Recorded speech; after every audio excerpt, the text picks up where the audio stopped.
All right, welcome. Good afternoon for those of you from the Eastern time zone, and good morning to the rest of you. My name is Mark Mersman, and I am the Chief Marketing Officer here at USA Financial, and this is the Advisor Advancement Mastermind Series. If you've joined us for one of these webinars in the past, welcome back. If this is your first time joining us, I wanted to just provide a really quick overview of what to expect here in the next 45 minutes or so.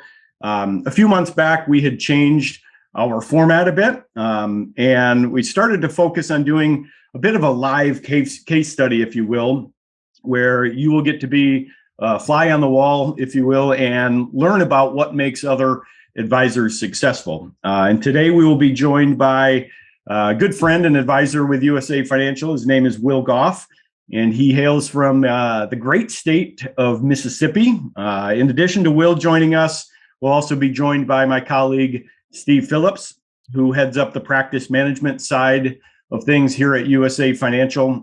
Steve and his team have worked really pretty closely with Will over the past 24 months or so to refine his process and assist with the transition inside of his practice. And that's going to be certainly one of the topics that we'll touch on. I think that what you're going to find today, Will, is such an easygoing guy. I'm confident you're going to pick up some really good nuggets from today's conversation.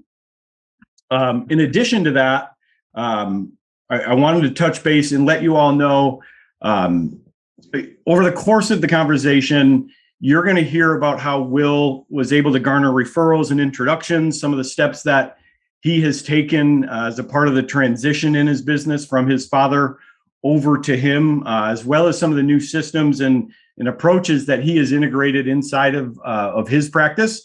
We'll also look to get into his appointment process a little bit and hear a little about how we might be managing client assets and his approach there. So here's, I guess, my suggestion and my ask of you over the course of the next 45 minutes or so.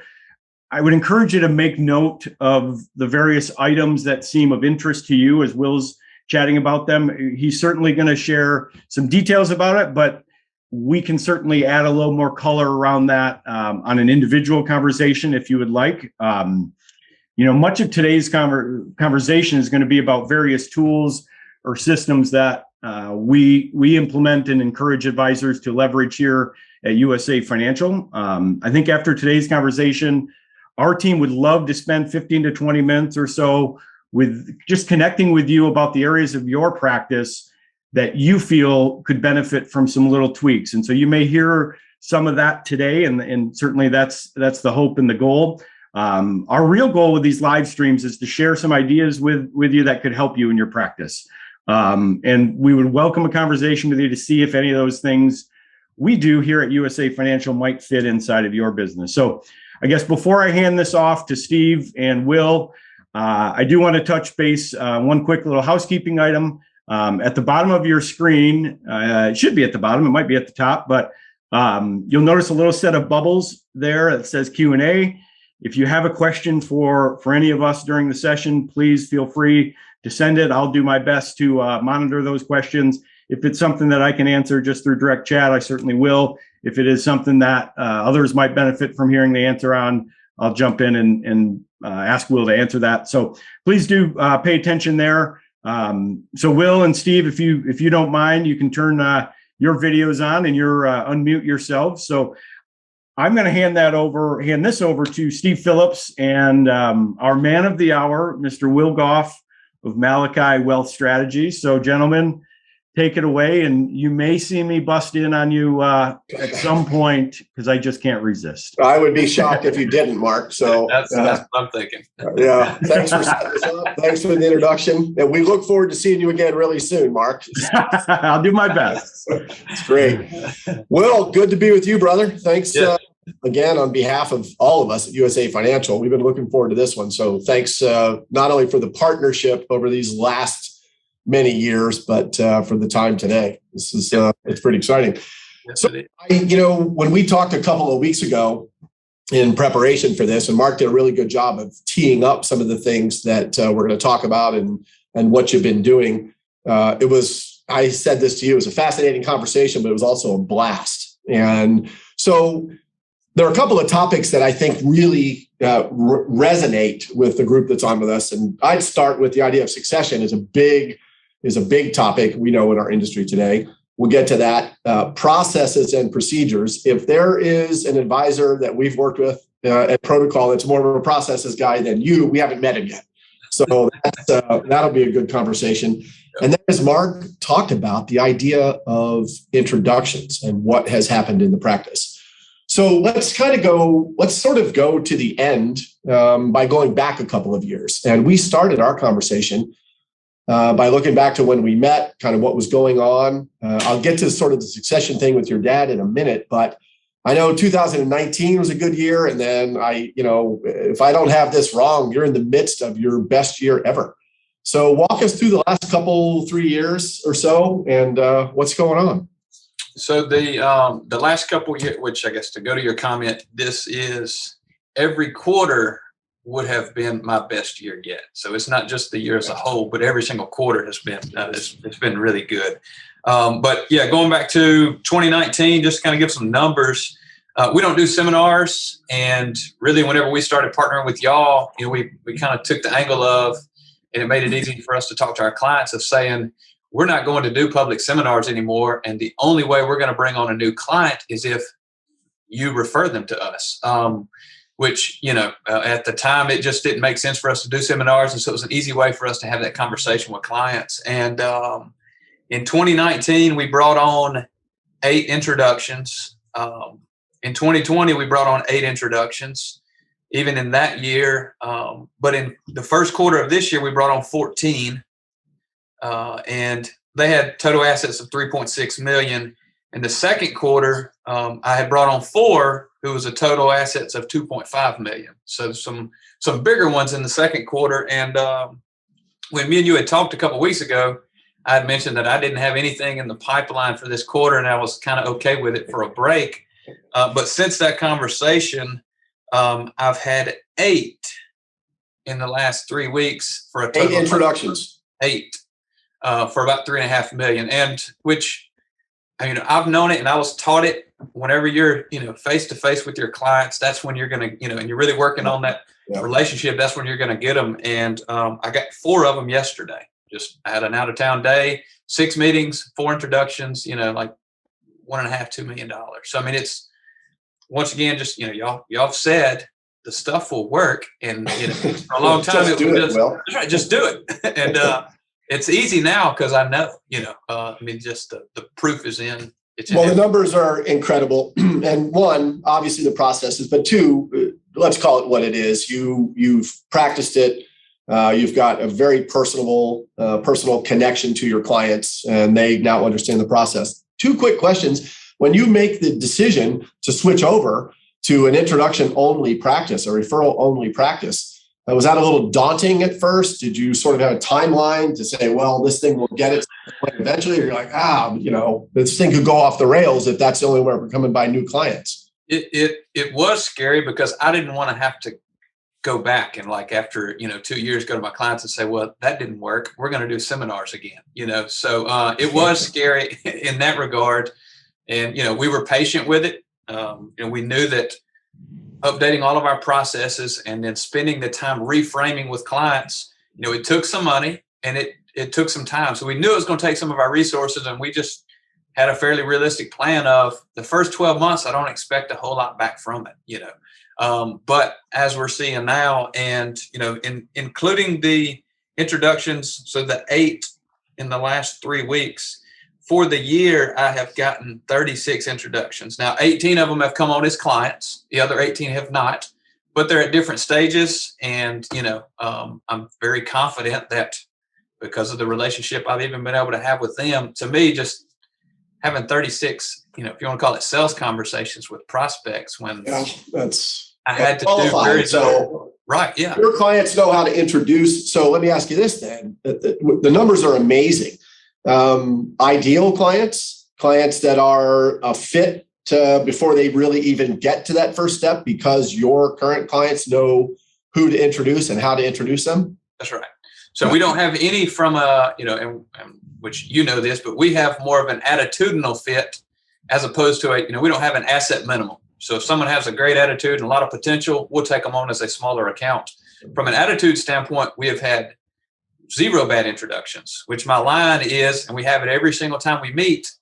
If you want to introduce someone to me, if you don't like them, please don't have them call me. It's an easy way to joke with clients because they'll laugh about it, but they get the message. Yeah. We've got to like each other. And it's just, most clients, most of these introductions get kind of upset with me because I say, we're not going to open an account that first meeting. They're ready. And I say, we're planning first and then we're going to invest second, so, they're quick to jump at it because we've come so highly recommended. Well, I think it's amazing that it's by intent now that your clients understand who to introduce and how. And I think that it's funny, but you're right. We call that a human nature component. You've connected with clients on a deep level and they introduce you to the right people. And when you talk reframing, so the idea of having gone back to clients that know how you do business, have been a part of the family and the firm, and going back to them and sort of resetting, here's our process going forward. And you've had success with that. Yes. And with the reframing, it's just, when you talk about processes, it's just a continual circle. So you just constantly revisit, but as you talk about the law of familiarity, a lot of people just, they take you for granted. And we do the same thing. We take some clients for granted. We used to. We have our process now, so we don't. But, for us, reframing was being able to go back and say, hey, we're not only the wealth management guy, Right. tax planning, we assist with estate planning, guiding them in all of those different pillars, along the way. And then because of our process, we circle among all of those pillars every single year. Tax planning in the spring, estate planning is third quarter, investment management, we talk about that first and third quarter. So, we're constantly revisiting the fact that we do more than just pick mutual funds and that's well said. Money managers, Yeah. So, and thanks for mentioning that. And I'm kind of a last question on this. Do you find that your clients then have, they're more willing to introduce, they don't have to talk about specifics. They don't really have to talk about their own financial situation. I don't have to ask my best friend about his financial situation. What I can say is that Malachi and Will do all of this wherever you are. It's going to be a good experience. Let me make the introduction. Yep. And to me, just the way that we kind of figured this stuff out y'all helped me figure some of this stuff out was by not having an asset minimum. Yes, I've brought on a couple clients who have $5,000. They've got potential, but the majority of my introductions are, exactly who I would want. And, I have numerous clients who will ask me before they talk to their friends, hey, would you take this person on? So, they're asking me for permission to send me more business, which is, Isn't that funny? So the whole idea of you're not asking for favors. What you're to realize is that the idea of an introduction is a service you provide to them, and they get it. So I think that's a significant point there. That's fantastic. Congratulations on the success. It's not accidental, obviously. It's taken some work, but the reframing, the conversation with them is, I'll have a conversation with anybody that is special to you. They don't have to become a client. Now, all of us as professionals know if you're pretty good at your job, that person's obviously looking, you're probably going to get them. But, as you say, the words matter, and they really do. And, my clients see that it's sincere, and I mean everything that I say. I'm not trying to sell anything. If I didn't get any introductions, I'd be fine. I'm content with what we've got. I wouldn't be fine, Will. If you don't get any introductions, I would not be fine, but I'm glad that you're happy. That's great. That's great. I just think it's amazing. And what's really amazing, obviously, is the trajectory of what's happened as you've started. The introductions just continue to come and get bigger each quarter and bigger every year. Let's talk about then, so not the elephant in the room, but the idea of succession and taking over your dad's practice and a really successful practice. Is there anything particularly simple in there? Were there certain steps that you paid attention to? I don't know that there's the secret. Every practice is different, but speak to that with your dad and how that all came about. To me, the biggest thing was, and for us, was the patience. And so the ability for, me to come alongside him and sit in those meetings. So clients got exposed to, to me being in the office, and he always, before he even told him my name, he said, "This is my retirement plan." So, I mean, even in a joking way, if you've got a good personality, people, so he's almost planting those seeds. But the patience of us being able to, be in those meetings together, and then, it was a bad health, event for him. But when he had his heart attack, that's really what caused everything. We were able to kind of take advantage of that situation to where he was out of the office. I had to handle those meetings, and, it forced me to grow up a lot and get better and really focus on learning more, because I didn't have his shadow to stay in, but it was just a neat way, if you're intentional, how you can, and kind of having a planning mind, can even take an advantage of a bad situation, and it worked into our favor. Oh, Will, look who it is. Hey, I waited. I gave you guys 10 minutes. Good to see you. I gave you 10 minutes, and I said to myself, I'm going to at least give it 10 minutes. So quick question for you, Will, because I'm sure there's some people on this webinar that they might have a succession plan in mind. Maybe they've already got the person, whether it's a son or daughter or whomever it might be, in their office or in mind. As you look back at your process and how everything kind of went, what would you have done differently? Is there anything that you would have done differently in terms of introducing you at different times or communicating certain things differently? I mean, as you look back at any challenges you've had, what comes to mind that says, "Oh, this would have made it better"? Does anything come at you? If I had a beard at a younger age, that would have helped, because I looked like I was, 16 whenever I came to the business. But I don't really know of one particular thing, just because I was always around. So even when we did seminars, I mean, the transition was not only in client meetings, but it was in seminars. I would handle the introduction, and then, eventually we would, take turns in the presentation, that kind of thing. So I don't know of anything that we would have done much differently. The first year, he gave me his bottom 100 clients, and I don't think anybody had over $5,000. And I bothered the fool out of them, which, he told me, he said, "If you service these, then you get kind of the next batch." And once again, it didn't earn me anything financially, but it was the experience. So it took some work. And, but yeah, I don't know that we would have, maybe we would have preferred he didn't have a heart attack, but sure. He didn't die from it. So he's, it worked out well. There is a question that was asked, and I'll ask this and then I'll exit for another 5 or 10 minutes. How do you handle it? How do you handle it when someone is not a good fit for your practice? So you get an introduction, hey, not a good fit, whether it's not good for them or not good for you. How do you try to address that? Great question.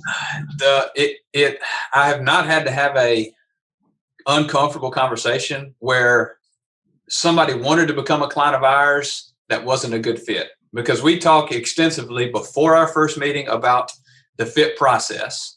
And then in the first meeting, I have had a couple people that just, I knew within 5 minutes, like, this is, we're both wasting an hour of our time together. But our process is, we have the end of the meeting, the last 5 minutes, I talk about the fit process. And I say, hey, if we're not compatible, then we don't need to bring money into this. This is kind of where it needs to stop. And all of those people, whenever I call them 2 days later for that fit call, they don't answer. They don't return a phone call. So it was something that really concerned me, but it's really not a problem. I mean, it takes care of itself, really, because they know. I mean, if you're not jiving, I mean, y'all would all know if me and Steve weren't, talking so good on here, you'd be like, "Oh man, these two guys aren't a fit for each other." Yeah. I mean, they know it as well as you do. Yeah. And I'm sure this is on your docket to touch on, but I think the fit call, when people hear about that, it's like, "Oh man, this is a game changer." Yeah. So, I mean, I know Steve's a big proponent of it. So will you guys touch on that? And then I promise I'm going to exit. Actually, that's a high point, Mark. And Mark, those are good questions. And the fit call and the appointment process in general is a high point. I think we'll finish on that. Will, I want to ask you one other question, and we'll be brief on this one. But so step outside yourself for a minute. Step outside your family. I know this is, not difficult, but if you hadn't have been the son, imagine that you've been in the practice and that you are the successor.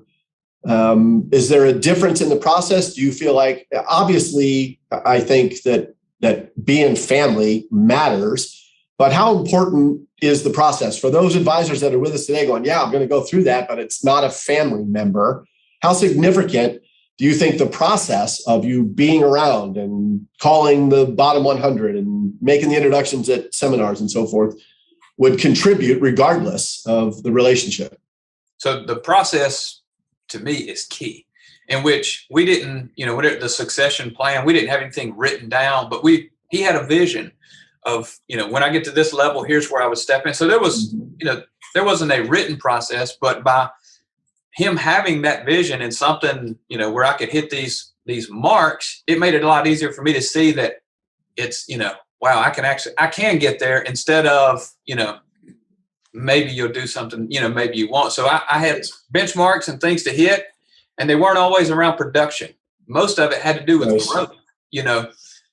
The production is going to come as you grow as an advisor, those kind of things. So, I mean, to me, that was neat for my dad, I guess, to have that forethought or that insight to consider that the growth as a person, as an advisor, as a practice was more important than just revenue. So well said. And for those of you that are joining us right now, that are the whole process that we run through at USA Financial in general, and the protocol division in particular, is about progress, ongoing, incremental progress that can be measured, so that you can do what Will has done and look back and go, 8 introductions in this year, 8 introductions in that year, 2 best quarters in 21, and now 36 introductions. Progress, growth. Well said, Will. Thanks for contributing that. That's a key point that I wouldn't have thought of without you. Let's go now, and this is 3 sort of topics that we grouped into one, where we were talking about systems that you implemented, workflows, and creating a processes playbook. So we kind of agreed in our conversation 2 weeks ago that really those things are not necessarily one and the same, but they're all around the same mental ilk, if you will. So anything that was in new systems you took over, you're official, anything that you implemented that was a turning point that made more of a difference than something else, has really gotten the show? Well, and I guess I kind of look at it from 2 sides. One is the practice management side, what processes and things help there, but also the relationship management with my clients, because it's 2 different things. We're, as a president or whoever's running an advisory firm, you've got 2 jobs. One is running the actual day-to-day. And so having workflows, as you mentioned, which we use Redtail, having all of that documented to where once an event happens, it triggers a workflow. And now, just like me when I came on as an advisor, it wasn't on paper, but in Redtail now it is. All right, here's what needs to be done. We've got a new introduction in the system. Everybody, while I'm writing the introduction thank you card, Christy is, printing off the letter, getting the intro kit together. We don't have to say anything. When somebody's put in, the workflow made that so much easier, and we don't have to guess. And as a boss, that was just one less thing I had to say, go do, because we're all adults. We know what we need to do, and it made it, a lot easier there. On the relationship management side, having a process, to me, the biggest thing was the call rotation. And so y'all presented that idea to me, and I didn't do it for a long time, but, COVID kind of really forced me to, I got to do it, so as soon as the market dropped, called, the top 200 in a couple of weeks. Yeah, it took some time, but obviously we're seeing, and then from there, I talk to my top 100 clients. I call them or meet every 6 to 7 weeks, which, once again, sometimes they don't call me back because I'll just say, hey, I'm just calling to check in, but I'm top of mind. And they know, I do truly care, and they know that, which is, anyway, it just, those 2 things, having a process in place, and I have a workflow that tells me, all right, it's time for your call rotation. So it's not like I'm trying to remember, call. The whole idea of relationship management and your commitment to it is a difference maker. And again, for advisors that have joined us or thinking about where do I go with my practice, there are a lot of good practitioners out there. The relationship management, in fact, is the big part of introductions and so forth. And that's That's amazing that you mentioned that. And you call your client your best client 6 or 7 times a year. Maybe you don't catch them. Maybe they don't respond to a voicemail. I don't think you get any of them that say, "Will, quit calling me. We never want to hear from you." Right. It's always a good thing. Yep. And that's a whole other webinar that we've done where we know that clients are like, "Where is my guy? Not stop calling me, but what happened to him?" So the other thing you mentioned when we were talking around workflows was, and you kind of alluded to this without saying the words, but predictability, repeatable processes. You used a couple of phrases, the whole idea of taking emotion out of decision making, or that it's just, we don't have to talk about it. It just happens. Right. Yeah. It's which, when it comes to just managing staff, one of the things that I enjoyed the most was some days I'm going to have a bad day. I got 3 kids, and sometimes we just have bad mornings, and I could come into the office and say, X needs to be done. We need to mail out an introduction kit. If I've had a bad day, I'm now putting these bad emotions on my staff. Whereas having the workflows, it takes the emotion out of it. And, we can just work so much better together. It's so very enlightened, Will. It's amazing. Yeah. I'm saying it seems so small, but it's not small things that count, There's not an advisor on here with us that would think that that's small. Let's get the emotion out of it. We all know what to do. I think that the other thing, among the many things that I wrote down in our conversation and I highlighted, you said something that was so amazing about workflows. And I think of this for any of you that are running practices or going to run a practice. You said that the workflows create time for leadership for you. Spend 30 seconds on that. That's an amazing observation. Well, with the workflows, we've got all these different tasks. But for me, it has freed up a little more time for me while I'm in the practice, and I can, spend more time casting vision onto our staff. Another thing that y'all, you didn't require us to do it, but you highly recommended it, was these, weekly staff meetings, quarterly staff meetings. And we used to do some level of it, but we're so much more intentional now. And so being able to cast a short-term vision alongside a long-term vision, to me, it seemed like it's been really well adopted by the staff, and they have in the back of their minds, of what's coming down the road. And even if it's a small problem, subconsciously our mind is figuring it out before we get to it. So it's been really neat. You know what I think, and thank you, Will. I think that's amazing. And the other thing I'd say about you is I think you're a mentor at heart.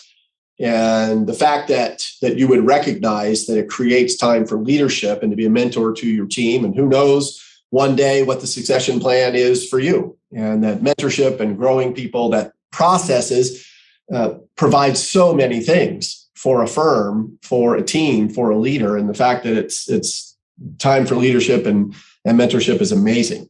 Anything additional? Hang on. There's a bright light. I feel like it's a game show now. Here I am. It kind of feels like, except I don't feel like I'm winning with you.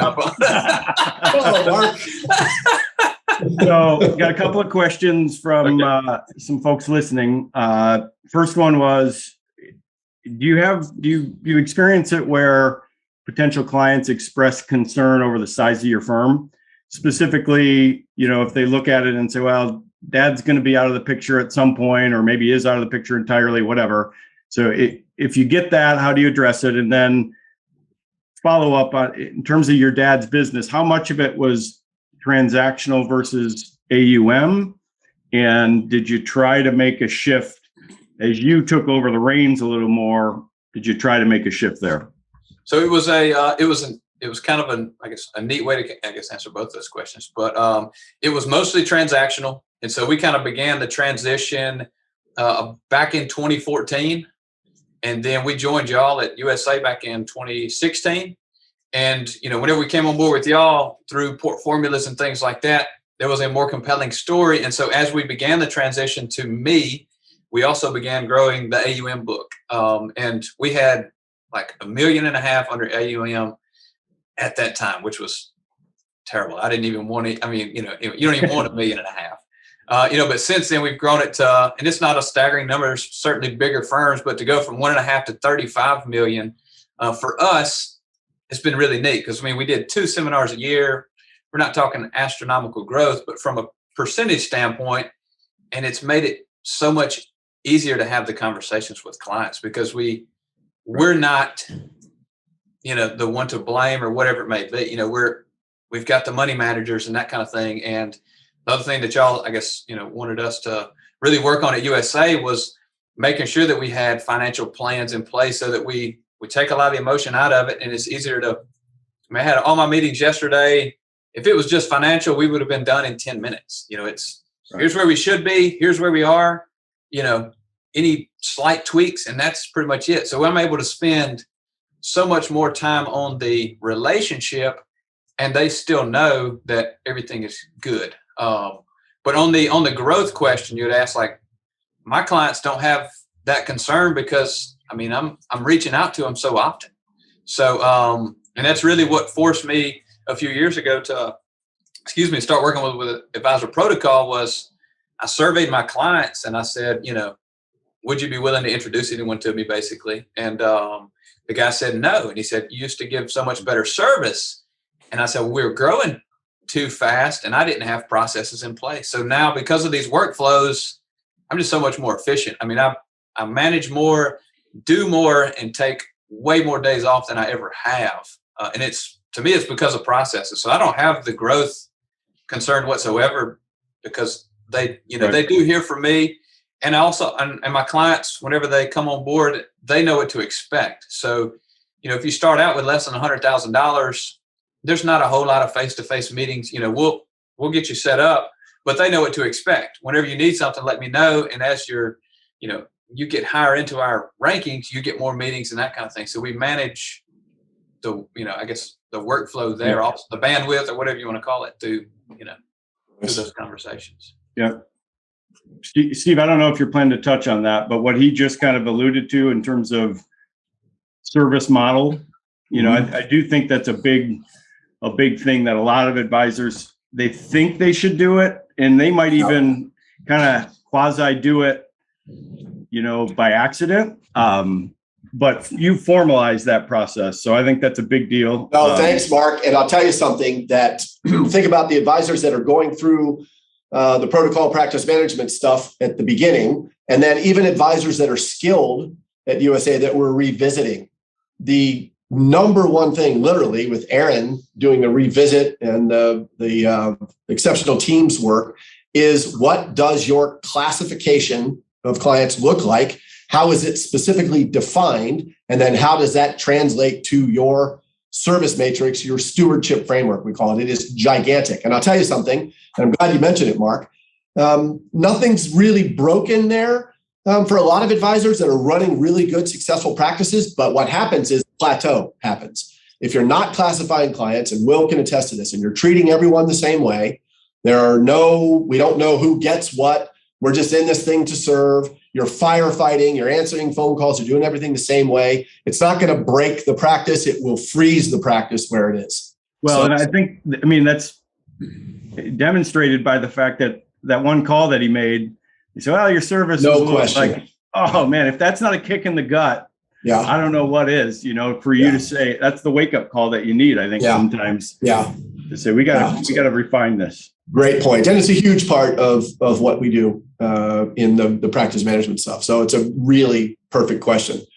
Will, I want to, anything, Mark, you would. I'm going to step away. We like having you here. There was a comment that this is a bad version of Hollywood Squares. So whatever. So Will, two other quick topics. One, talk about what we call vapor to paper a little bit, and taking all of this and writing it down and putting it in a procedures manual. That's question number one. What's your feeling about that? Number two, is that in fact on your wall behind you, your procedures manual?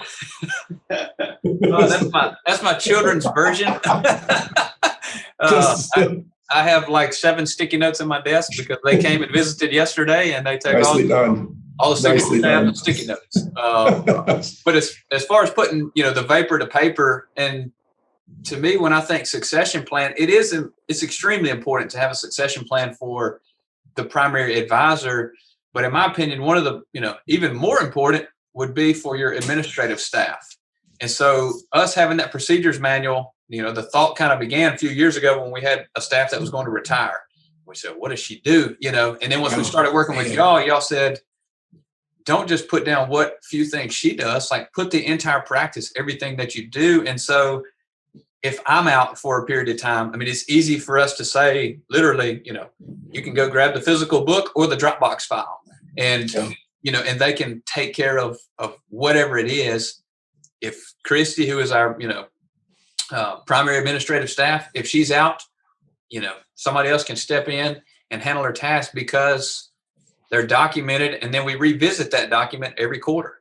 During our quarterly staff meeting, we're actually got lunch in like 24 minutes. So as soon as this is over, great, right? You're out. Yeah, right. We're going to go to discuss that.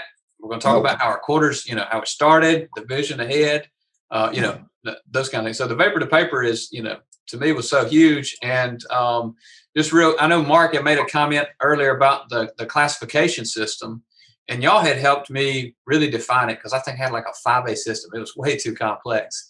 And I felt bad for people, but what y'all helped me, basically narrow it down to was assets. So having an asset minimum ranking, alignment, which a lot of times has to do with attitude. And then lastly is the advocate. And so whenever I have that conversation with somebody of, here's where you are, you start out as an A or a double A. Most people want the best, so if the best is an extra client event, they're going to strive to be an advocate for you. I mean, it's really, to me, it's just kind of funny, just kind of sit back and look and see that, once again, y'all said the stuff was going to work. All you got to do is just do it.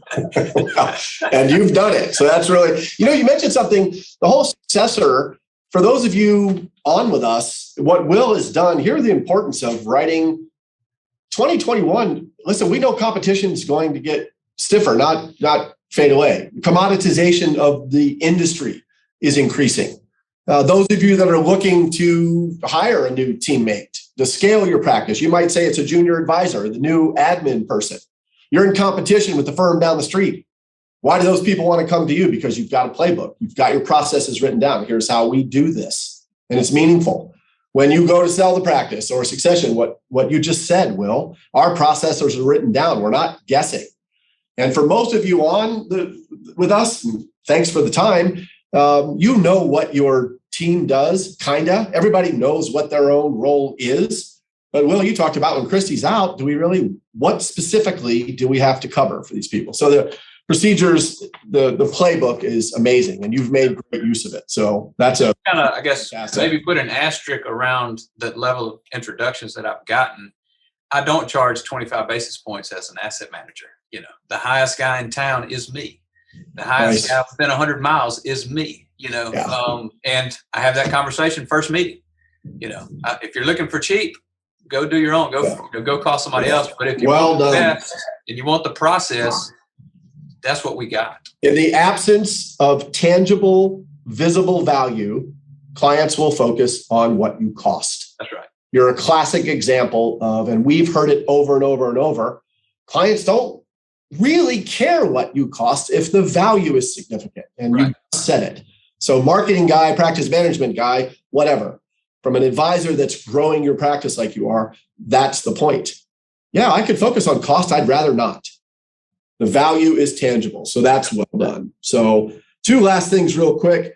You kind of mentioned you're the most expensive guy in town, but probably the highest value in town. What specifically did you do really to simplify your approach, if anything, to asset management? The main thing that we did was making sure that we had a financial plan for everybody, and we reference those every single time when we're in a meeting, with someone. So it's easy to see because we use the bucket approach. I think most everybody's heard of that, at this point, but through USA software, the asset cycle portfolio system, I break that out. The clients know where to look on the color chart, and it's just so simple to see. Here's your income bucket. How's it doing? And we just grade each one of them for their job. So it's not a matter of, hey, why am I not doing what the market's doing? You're not invested. The conservative guy, I call that the janitor. Like his job is to maintain, and we're not going to expect him to sell a bunch of cars. That's the growth guy. So it's, using really that analogy of kind of like a car dealership has made it very easy for me to, and if everybody ever says, I can say easily, we go back here, this guy's job, he is not out there selling cars. Yep. He's wearing the blue suit. His job is to keep everything clean, Yep.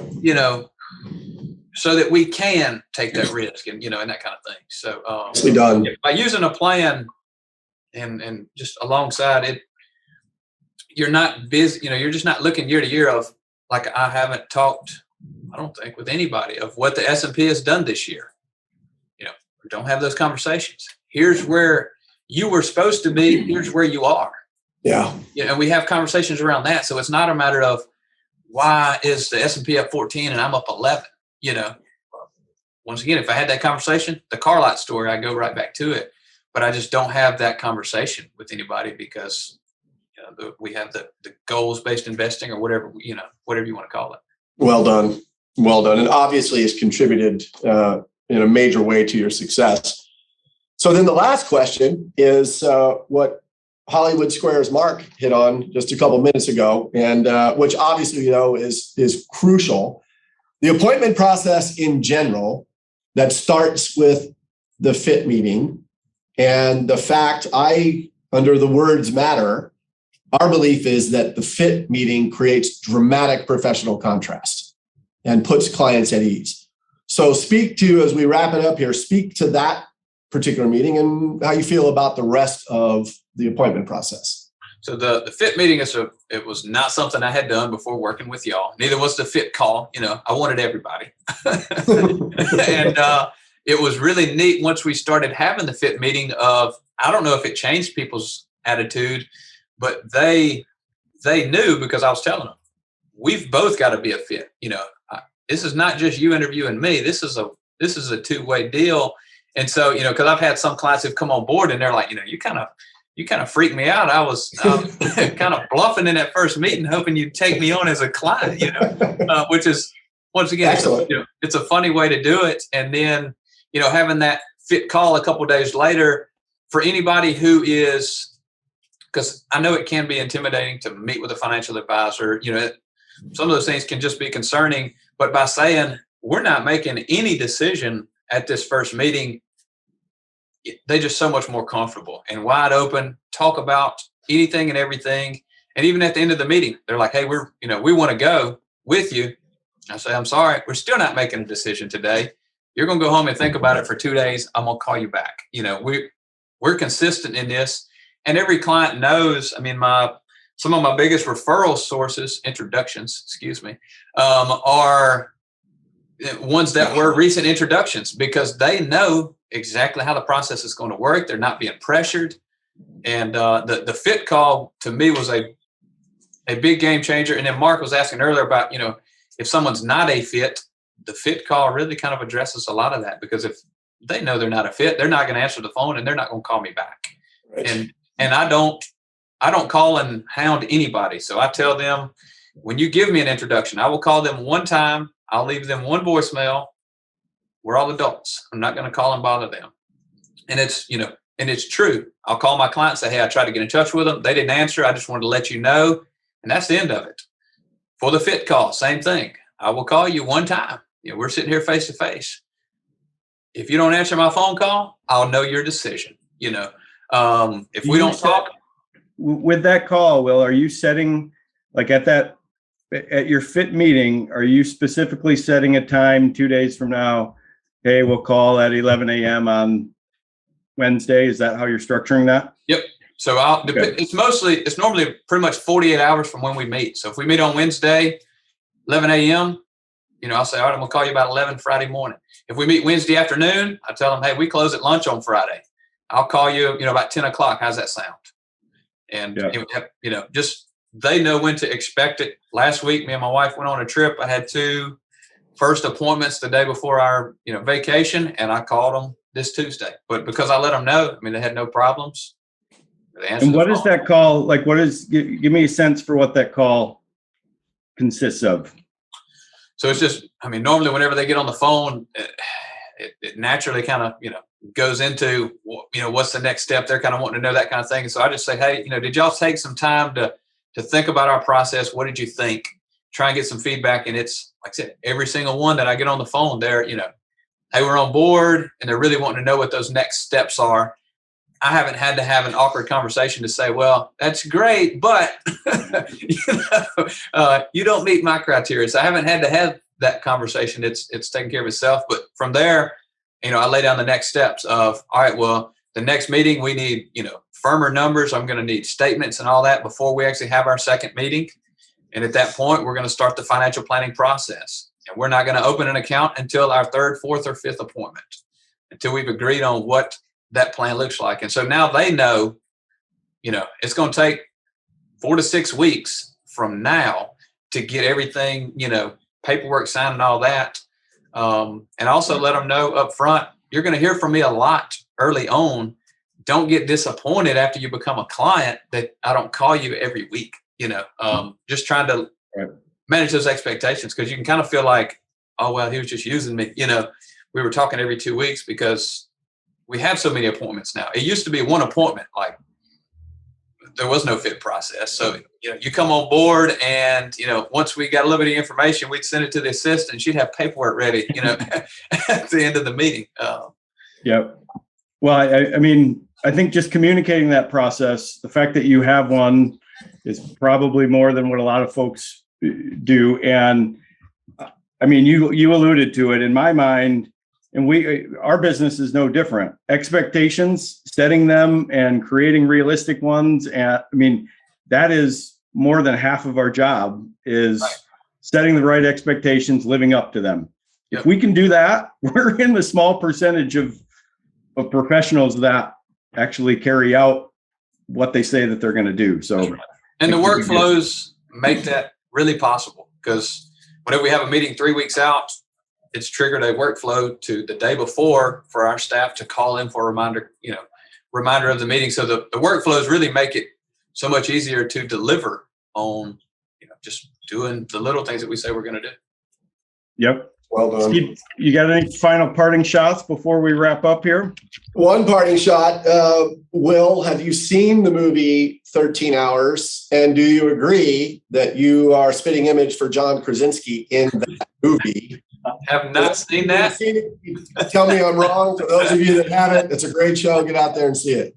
I'm going to be trying to Google his name in about seconds. Well, my thing is, it's been a real privilege to be working with you these last 2+ years. I know that we value at USA Financial, top to bottom, we value the relationship. And from the practice management side, it's just been fantastic.